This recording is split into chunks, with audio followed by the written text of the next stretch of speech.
सरकार ने पद्म पुरस्कारों का ऐलान कर दिया है, जिसमें राजस्थान की 3 हस्तियां भी शामिल हैं। राजस्थान के अर्जुन सिंह शेखावत को साहित्य और शिक्षा के क्षेत्र में पद्मश्री पुरस्कार मिलेगा। वहीं लाखा खान को कला और श्याम सुंदर पालीवाल को भी पद्मश्री पुरस्कार मिलेगा।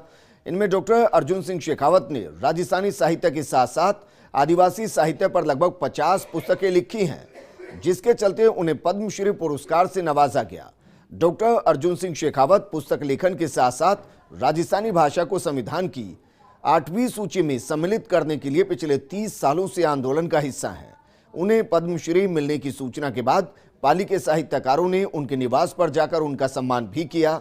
इस मौके पर अर्जुन सिंह शेखावत से खास बातचीत की हमारे सहयोगी सुभाष त्रिवेदी ने।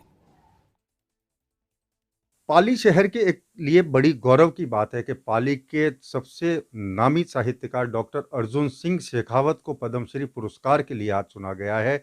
उसको लेकर जैसे ही यहाँ के साहित्यकारों को जानकारी मिली, इनके निवास पर आकर लोगों का बधाई देने का तांता प्रारंभ हो गया। हमारे साथ डॉक्टर अर्जुन सिंह साहित्यकार हैं, जिन्हें पद्मश्री पुरस्कार से नवाजा जा रहा है। 2 महीने बाद राष्ट्रपति भवन के अंदर इनका सम्मान किया जाएगा। उसको लेकर हमारे साथ डॉक्टर शेखावत हैं।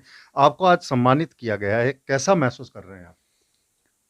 बड़ी प्रसन्नता है, लेकिन आदमी को पुरस्कार से सम्मानित होने पर अहंकार नहीं करना चाहिए और विनम्रता के साथ में करना चाहिए। मैं उसको स्वीकार करता हूँ कि ये पुरस्कार तो 10 साल पहले मिल जाना चाहिए था, और अब जो मिला है तो वो मेरी साहित्यिक साधना को मिला है, राजस्थानी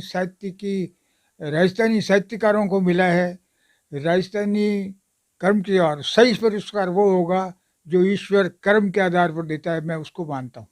ईश्वर कर्म के आधार पर जो पुरस्कार देता है उसी को सबसे बड़ा पुरस्कार मानते हैं। अगर इनके साहित्य की बात करें तो इन्होंने अब तक 50 से अधिक पुस्तकें लिखी हैं, जिसके अंदर राजस्थानी साहित्य के अलावा आदिवासी संस्कृति को लेकर आपने काफ़ी पुस्तकें लिखी हैं। अगर आदिवासियों की बात करें या राजस्थान की संस्कृति की बात करें तो उसमें किस तरह का चित्रण रहा है आपकी पुस्तकों में? उसमें भाकरा भूमिया करके जो पुस्तक मैंने लिखी है वो खास चर्चित रही साहित्य जगत में है, और उसमें आदिवासियों की सारी संस्कृति को समेटने की कोशिश की है, कहने का मतलब। और इसके अतिरिक्त राजस्थानी भाषा को संविधान की 8वीं सूची में जोड़ने के लिए हम 35 साल से संघर्ष कर रहे हैं, और अब तक उसको मान्यता हमें नहीं मिली। मैं स्पष्ट कहता हूँ कि माँ का सम्मान नहीं तो सपूतों का क्या सम्मान। मेरी मातृभाषा को अगर सम्मान नहीं मिलता तो हमारे सम्मान करने से कोई महत्व नहीं है। वो महत्व जब है जबकि राजस्थानी भाषा को संविधान में जोड़ा जाए।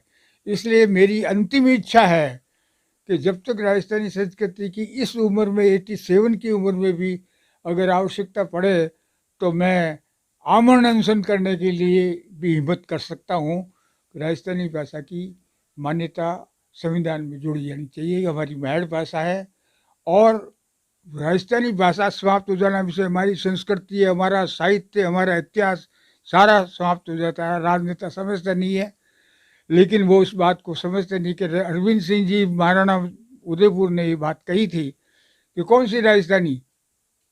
तो मैंने उनको तो वापस लिखा कि वो राजस्थानी जिसके अंदर आपके उन्हीं भाषा में कहूँ कि हिंगलू होठों में थे और अपने दूधिया दांतों के साथ जो भाषा जन्मी जागी, वो भाषा जिस भाषा में मीरा ने, कबीर ने, सुनीमल मिश्र ने, बांकीदास ने लिखा, वो राजस्थानी कोई। लेकिन उसको मुट्ठी पर लोग बोलने वाले उर्दू और सिंधी है, उनको मान्यता दी गई, उनको संविधान की भाषा में जोड़ा गया, और 35 करोड़ लोग जोड़ने वाले हैं, उनकी भाषा को महत्व नहीं दिया जा रहा है।